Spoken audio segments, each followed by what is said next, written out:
Hello दोस्तों, स्वागत है आपका हमारे YouTube channel my daily news show पर। अभी कुछ दिन पहले से ऐसी खबरें आ रही हैं कि पाकिस्तान ने सर क्रीक के पास आर्मी इंफ्रास्ट्रक्चर को धीरे-धीरे बढ़ाने की कोशिश कर रही है, जिस पर भारत ने कड़ी आपत्ति दर्ज की है।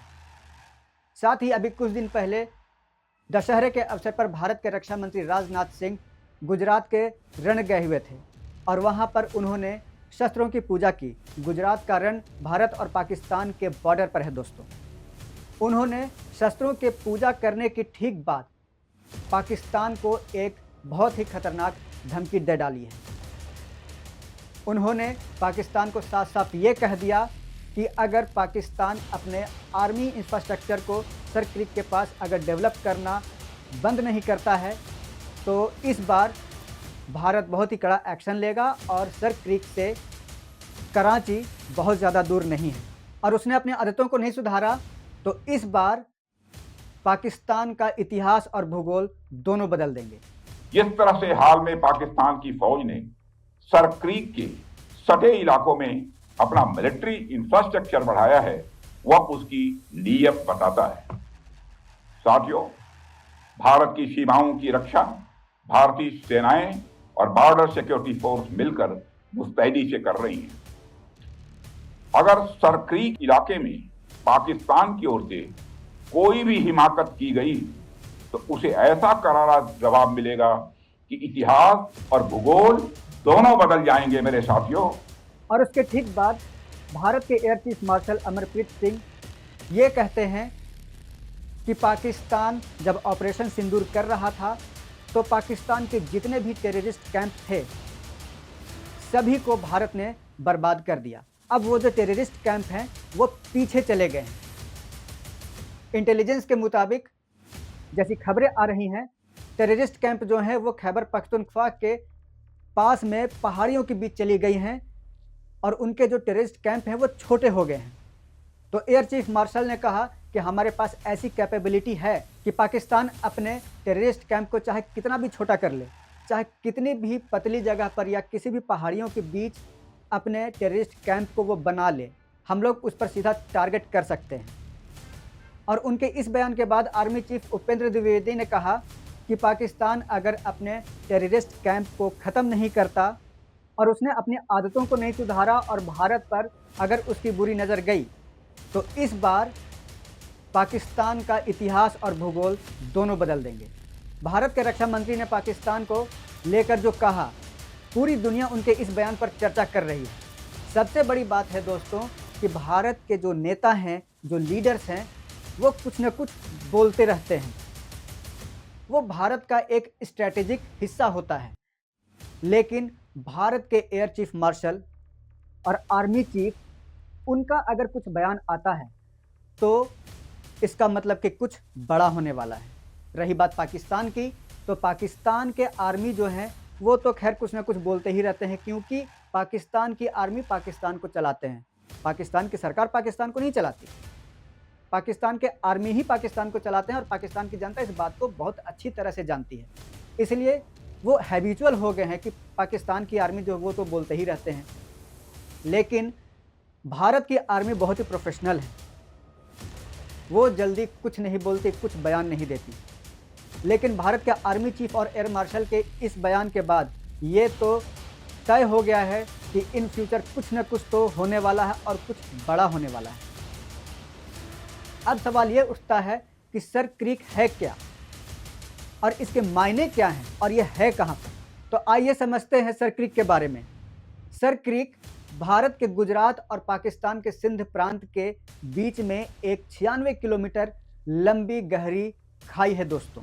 भारत और पाकिस्तान से सटे अरब सागर है और अरब सागर में जब टाइड आती है तो समुद्र का जो पानी है वो उस पतले रास्ते में चला जाता है, उल्टी दिशा में चला जाता है, जिसके साथ साथ बहुत सारी मछलियाँ भी चली जाती हैं दोस्तों। तो समुद्र का पानी जिस पतले गहरे खाई वाले रास्ते में जाता है उसी को सर क्रीक कहते हैं दोस्तों। पाकिस्तान का कहना है कि भारत और पाकिस्तान जब 1947 में अलग हुए थे तो सर क्रीक जो है वो पाकिस्तान में आता है, क्योंकि सर क्रीक एक नदी नहीं है। क्योंकि वो नदी नहीं है इसलिए वो पूरा हिस्सा पाकिस्तान में आता है। लेकिन भारत का कहना है कि सर्क क्रीक का जो आधा हिस्सा जो है वो भारत में आता है और आधा हिस्सा पाकिस्तान में आता है। तो इसी पर विवाद है दोस्तों। इसी पर आज तक फैसला नहीं हुआ। हालांकि सर्क क्रीक का जो इतिहास देखा जाए, इसकी हिस्ट्री देखी जाए, तो इसका मामला आज से नहीं बहुत साल पहले से चलता आ रहा है। पहले जब पाकिस्तान भारत का हिस्सा हुआ करता था तो उस समय सिंध और गुजरात में ये विवाद हुआ करता था। सिंध का कहना था कि सर्क क्रीक हमारे हिस्से में है और गुजरात का कहना था कि ये हमारे हिस्से में है। फिर 1914 में भी ये विवाद हुआ। उसके बाद 1965 में जब भारत और पाकिस्तान की लड़ाई हुई तो भारत में, उसके बाद जब 1965 में भारत और पाकिस्तान के बीच जो लड़ाई हुई तो भारत ने पाकिस्तान की आर्मी को लाहौर तक खदेड़ दिया था दोस्तों।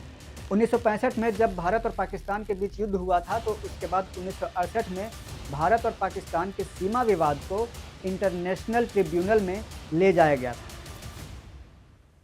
वहाँ पे यह फैसला हुआ कि पूरा जो रण क्षेत्र है वो भारत का है।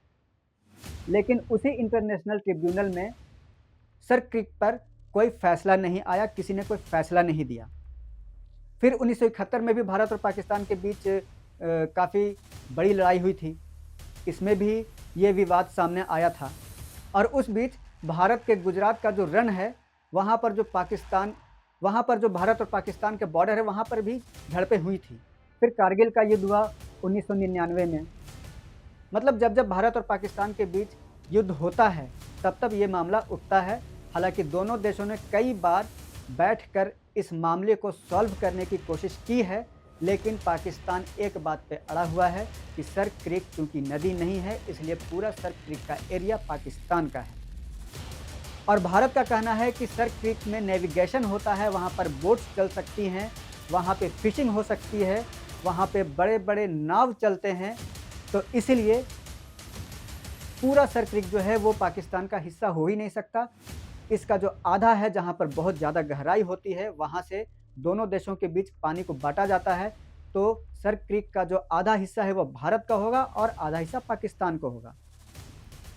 और सर्क क्रीक को नदी इसलिए भी नहीं कहा जा सकता है दोस्तों क्योंकि नदी का एक स्रोत होता है, जहाँ से नदी निकलती है उसका एक स्रोत होता है और वहाँ से नदी बहती है। लेकिन सर्क क्रीक में जो पानी आता है वो समुद्र से आता है।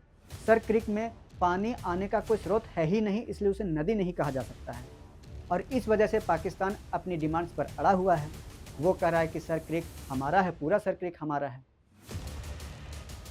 और सर्क क्रीक पर नज़र इसीलिए है क्योंकि आर्थिक तौर पे ये बहुत ही महत्वपूर्ण है, साथ ही स्ट्रैटेजिक तौर पे भी दोनों देशों के लिए ये बहुत ही ज़्यादा महत्वपूर्ण है। जब टाइड से पानी जाता है उस दोनों देशों के बीच जो दरार है जिसे सर्क क्रीक कहते हैं, जब पानी उस एरिया में जाता है तो बहुत सारी मछलियाँ भी चली जाती हैं और वहाँ पे बहुत बड़ी मात्रा में मछली आ जाती हैं और लोग वहाँ पर फिशिंग करते हैं और मछली बेचते हैं। वहाँ पर जो है मछली बहुत बड़ी मात्रा में मिलती है और जो फिशिंग होती है उससे कोई भी देश, भारत हो या पाकिस्तान हो, मछली का बिजनेस वहाँ से बहुत होता है।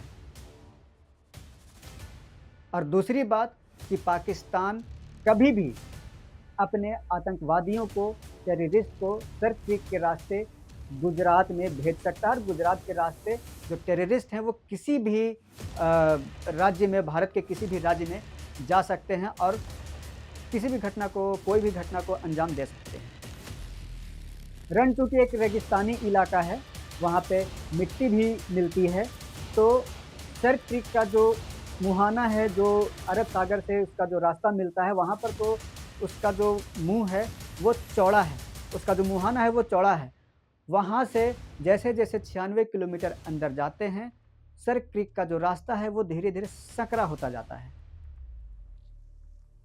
और इसके वजह से वहाँ पे दलदली एरिया बन चुका है, वहाँ पे बहुत ज़्यादा दलदल है, जिसके वजह से बीएसएफ का वहाँ पे गश्ती करना बहुत ही मुश्किल हो जाता है।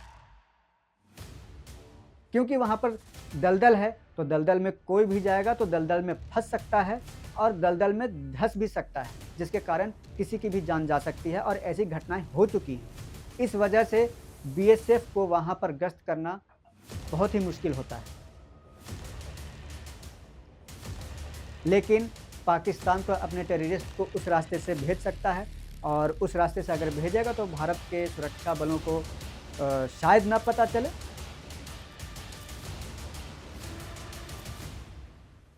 और वो जगह ऐसा है कि जिसे हरामी नाला बोला जाता है। अगर आप गूगल पर सर्च कीजिएगा हरामी नाला, तो गूगल पे सारा डिटेल्स उसके बारे में दिख जाएगा दोस्तों।